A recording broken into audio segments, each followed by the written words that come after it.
శ్రీ ఆదిత్య సంస్థ మూసీని ఆక్రమించిందనే ఆరోపణల నేపథ్యంలో Musi river bed buffer zone ORR హద్దులను సర్వే చేసి నిర్ధారించాలని హైడ్రా లేఖ రాసిందని అన్నారు గండిపేట ఎంఆర్ఓ శ్రీనివాసరెడ్డి. వారం రోజుల్లో శ్రీ ఆదిత్య సంస్థకు నోటీసులు ఇచ్చి సర్వే చేస్తామని అన్నారు. మూసీ ఆక్రమణ జరిగిందని తేలితే గనక చర్యలు తీసుకుంటామని తెలిపారు. శ్రీ ఆదిత్య సంస్థ నిర్మాణాలకు గతంలో ఇరిగేషన్ ఎన్ఓసి జాయింట్ ఇన్స్పెక్షన్ ఆధారంగా 2022లో అనుమతులు ఇచ్చారని తెలిపారు. మళ్లీ ఆయా అనుమతులు 2023లో రద్దు చేశారు. ఆ తర్వాత కోర్టు ఆదేశాల మేరకు హెచ్ఎండిఏ 2024లో అనుమతులను రీస్టోర్ కూడా చేసిందని అన్నారు. ఖచ్చితంగా Musi river bed buffer zones లో ఆక్రమణ గనక జరిగి ఉంటే చర్యలు తీసుకుంటామని అంటున్న గండిపేట ఎంఆర్ఓ శ్రీనివాసరెడ్డితో మా ప్రతినిధి Sagar face to face. Musi river bed Musi buffer జోన్ని శ్రీ ఆదిత్య కన్స్ట్రక్షన్స్ ఆక్రమించి నిర్మాణాలు చేపడుతున్నట్లుగా కూడా తాజాగా హైడ్రా గండిపేట ఎంఆర్ఓకి రాసిన లేఖలో కొన్ని సంచలన విషయాలు వీళ్ళకి వచ్చాయి. కొత్త సర్వే చేసి దీనికి సంబంధించినటువంటి నివేదిక ఇవ్వాలని చెప్పి కూడా హైడ్రా కమిషనర్ రంగనాథ్ గండిపేట ఎంఆర్ఓకు లేఖ రాశారు. అసలు లేఖలో ఏముంది, సర్వే ఎప్పుడు నిర్వహించబోతున్నారన్న అంశాలు తెలుసుకుందాం. ప్రస్తుతం మనతో పాటు గండిపేట ఎంఆర్ఓ శ్రీనివాసరెడ్డి ఉన్నారు. సార్ చెప్పండి, ఇప్పటికే శ్రీ ఆదిత్య పైన అనేక ఆరోపణలు ఉన్నాయి. Musi river bed Musi buffer జోన్ని ఆక్రమించిందని మీ దృష్టికి ఏమొచ్చింది? మా దృష్టి అంటే ఒరిజినల్గా ఇంతకుముందు పర్మిషన్ ఇచ్చారు, ఇరిగేషన్ ఎన్ఓసి జాయింట్ ఇన్స్పెక్షన్ ప్రకారం పర్మిషన్ ఇచ్చారు గతంలో. తర్వాత దాన్ని హెచ్ఎండిఏ మళ్ళీ క్యాన్సిల్ చేయడం జరిగింది. క్యాన్సిల్ చేసిన తర్వాత వాళ్ళు కోర్టుకు వెళ్ళారు. కోర్టుకు వెళ్ళిన తర్వాత కోర్టు ఆదేశాల మేరకు మళ్ళీ ఒకసారి జాయింట్ ఇన్స్పెక్షన్ జరిగింది. జాయింట్ ఇన్స్పెక్షన్ రిపోర్ట్ ఆధారంగా కోర్టు రిస్టోర్ చేయమని చెప్పి ఆర్డర్ ఇవ్వడం జరిగింది. దాని ప్రకారం అది హెచ్ఎండిఏ వాళ్ళు కన్స్ట్రక్షన్ పర్మిషన్ రిస్టోర్ చేయడం జరిగింది. సార్ ఎప్పుడు సార్ ఏ ఇయర్లో వీళ్ళు కన్స్ట్రక్షన్ మొదలు పెట్టారు? ఎందుకంటే మొన్న వచ్చిన వరదలకు కూడా రివర్ బెడ్ వరకు కూడా వీళ్ళు ఆక్రమణలు చేసినట్లు కూడా కొన్ని ఆరోపణలు వస్తున్నాయి.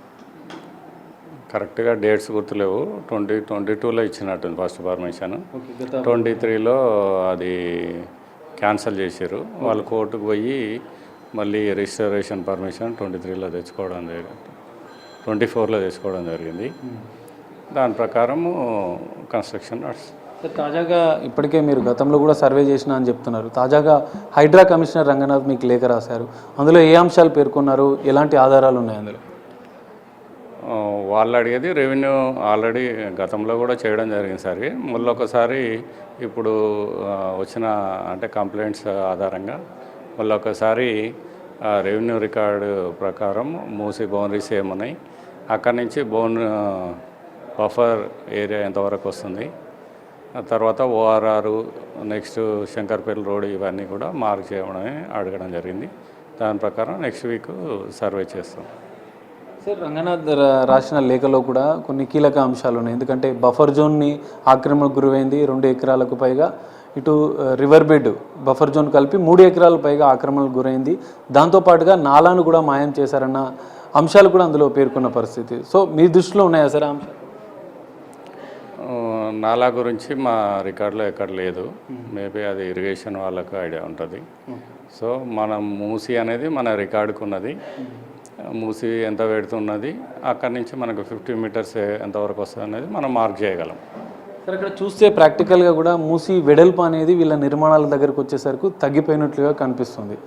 సో మీరు గతంలో కూడా సర్వే చేసినామని చెప్తున్నారు. అసలు గుర్తించారా రివర్ బెడ్ ఎంతవరకు ఉంది, బఫర్ ఎంతవరకు ఉందని గతంలో ఏమైనా నిర్ధారించారా సార్? దీనికి సంబంధించి ఇవన్నీ కూడా నేను రాకముందుకు సర్వే చేయడం జరిగింది. గతంలోనే సర్వే చేసి అవి మార్క్ చేయడం జరిగింది. దాని ప్రకారమే అది ఫెన్సింగ్ కూడా వేయించడం జరిగింది. గతంలో రిటైనింగ్ వాళ్ళు కూడా వాళ్ళే నిర్మించారు, ఆదిత్య వాళ్ళు రివర్ బెడ్లో నిర్మించాలన్న ఆరోపణలు ఉన్నాయి.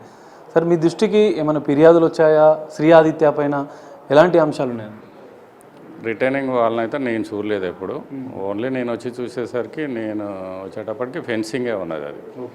సో ఆ ఫెన్సింగ్ నుంచి ఆ బఫర్ వదిలేసి వాళ్ళు కన్స్ట్రక్షన్ చేస్తున్నారు. రిటైనింగ్ వాళ్ళు అనేది నేను చూడలేదు. సరే, ఏమైనా కబ్జాలు చేసినట్లు ఆరోపణలు ఇప్పటికే పెద్ద ఎత్తున వస్తున్నాయి. మీ దృష్టికి కబ్జా వ్యవహారం ఏమైనా వచ్చిందా? ఎందుకంటే మూసీ రివర్ బెడ్ బఫర్ జోన్లో పెద్ద ఎత్తున ఆక్రమణలు జరిగాయని ఇప్పటికే హైడ్రా మీకు లేఖ రాసింది. గతంలో మీ దృష్టికి ఈ అంశం వచ్చిందా? గతంలో అంటే జస్ట్ వచ్చేది, కానీ ఎప్పుడు కూడా అది ఆల్రెడీ గతంలోనే ఫిక్స్ చేశారు. మూసి బౌండరీ అనేది ఎంతవరకు వస్తుందని ఫిక్స్ చేసిన తర్వాతనే అది ఫెన్సింగ్ వేయడం జరిగింది. కాబట్టి అక్కడి నుంచి ఆల్రెడీ 50 మీటర్లు వస్తుందనే విషయము చాలాసార్లు రకరకాల ఏజెన్సీలు మళ్ళీ వాళ్ళు కూడా కొలుసుకొని చూసుకోవడం జరిగింది. ఇది రొటీన్గా రెగ్యులర్గా నెంబర్ ఆఫ్ టైమ్స్ ఇది జరుగుతూ పోతున్నది. సార్ ఎంత వెడల్పు ఉంది అసలు ఏంటనేది ఇప్పటివరకు గుర్తించారా సార్? అక్కడ మూసి వెడల్పు అనేది నాకు ఐడియా లేదు. సో అది మూసి బౌండరీని ఈ ఆదిత్య వాళ్ళ సైడ్ ఏడొస్తుందనే దాన్ని గుర్తించి అక్కడ ఫెన్సింగ్ వేయించడం జరిగింది. ఒకవేళ కబ్జా గురైందని తేలితే ఖచ్చితంగా చర్యలు ఉంటాయా? రెవెన్యూ అధికారుల తరపున మీరు ఏం చెప్పబోతున్నారు? ఖచ్చితంగా అది మూసీలో వస్తుందంటే ఇప్పుడున్న ఫెన్సింగ్ని తొలగించడం జరుగుతుంది.